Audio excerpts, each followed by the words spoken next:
नमस्कार दोस्तों, स्वागत है आपका हिंदी नॉलेज शो में। तो दोस्तों, रूसी कच्चे तेल को लेकर अब तक की सबसे बड़ी खुशखबरी सामने आ चुकी है। दरअसल आपको याद ही होगा कि अब से कुछ ही हफ्ते पहले खबर निकलकर सामने आई थी कि रूस जो कच्चे तेल पर भारत को डिस्काउंट दिया करता था, वो उसने पूरी तरीके से खत्म कर दिया था। और आप में से कई लोग ऐसे होंगे जो रूस को पसंद करते होंगे और आपको ये बात शायद बुरी भी लग सकती है, लेकिन सही तो यही है कि रूस की ये हरकत बिल्कुल नाजायज थी। वो क्यों, वो मैं आपको समझाता हूं। दरअसल रूस भारत का डिस्काउंट खत्म करके भारत के साथ एक बड़ा गेम खेलने जा रहा था। कैसा गेम?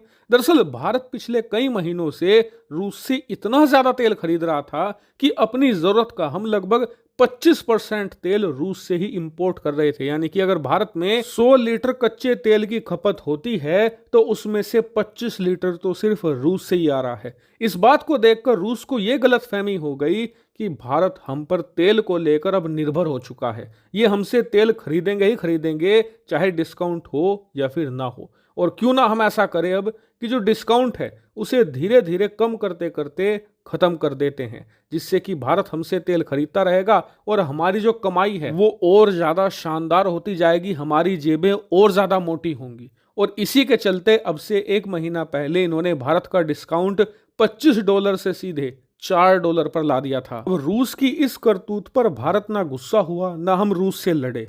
हमने चुपचाप ये कहा रूस को कि देखिए, अगर आप डिस्काउंट नहीं देते ना तो आपके तेल के खरीदार बहुत और हमें तेल बेचने वाले बहुत। आप अपना तेल अपने पास रखिए, हम किसी और से ले लेंगे। और हमने ऐसा किया भी। दरअसल जैसे ही रूसी डिस्काउंट खत्म हुआ, भारत ने फोन मिलाया इराक को और कहा कि जी हमें चाहिए कच्चा तेल, वो भी बढ़िया डील पर। इराक ने कहा कोई बात नहीं, हम आपको सबसे बढ़िया डील देंगे। और डील में इन्होंने क्या दिया, ये कहा कि जी अगर आप रूस से तेल खरीदते हैं तो आपको 60 दिन में पेमेंट करना पड़ता है, हमसे खरीदिए, हम 90 दिन का टाइम देंगे। इसके अलावा जो पेमेंट है उसमें भी हम आपको छूट देंगे। आप ऐसा करना, आधे डॉलर में दे देना और आधे इंडियन रूपी में।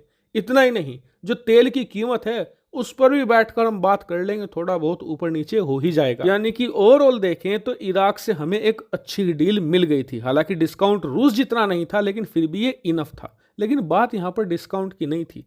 भारत ये मैसेज देना चाहता था पूरी दुनिया के देशों को कि अगर कोई ये सोचता है और समझता है कि भारत को झुकाया जा सकता है और भारत को अपने ऊपर निर्भर कर लो, उसके बाद भारत को कठपुतली बनाकर आप नचा लोगे, तो ये असंभव है। भारत अपनी शर्तों पर काम करेगा, भले ही इसके लिए हमें थोड़ा नुकसान क्यों ना उठाना पड़े, क्योंकि भारत पाकिस्तान नहीं है जो कुछ डॉलर के सामने गिड़गिड़ाकर किसी के भी सामने लेट जाए। भारत एक स्वाभिमानी देश है और स्वाभिमान हमारा सर्वोपरि है। और इस बात का जो संदेश है ना, ये रूस के कानों में अच्छी तरीके से गूंज चुका है, क्योंकि जैसे ही भारत ने इराक के साथ डील करनी चाहिए, तुरंत रूस से खबर आती है। क्या खबर?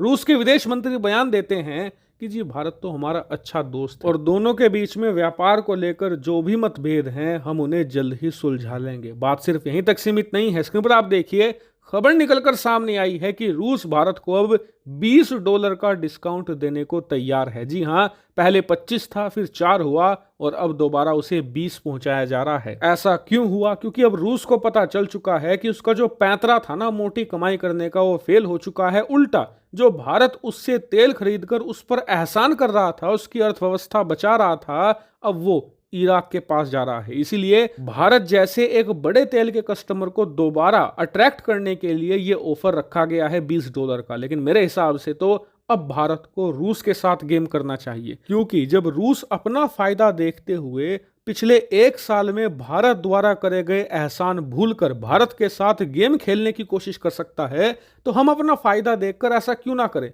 हम क्यों ना रूस की मजबूरी का फायदा उठाएं और इस डिस्काउंट को $30-35 तक खींचें। और यकीन मानिए, अगर भारत सरकार ये ठान लेना तो हम ये डिस्काउंट वहां तक पहुंचा सकते हैं और उसके बाद भारत के अंदर जो कमाल होगा ना, वो देखने लायक होगा, क्योंकि सरकार इसे रिफाइन करके यूरोप में बेचकर एक मोटी कमाई तो कर ही सकती है। उससे भी बड़ी बात यह कि हमारे देश के अंदर जो महंगाई बढ़ रही है उसे भी बहुत ज्यादा कंट्रोल में लाया जा सकता है। इसके अलावा जो हमारी पेट्रोकेमिकल इंडस्ट्री है वो भी बहुत शानदार तरीके से थ्राइव करेगी। यानी कि ओवरऑल भारत के लिए मुनाफे का सौदा है और भारत को इस पूरे के पूरे मामले को एक बड़े मौके में बदल देना चाहिए और इसका खूब फायदा उठाना चाहिए।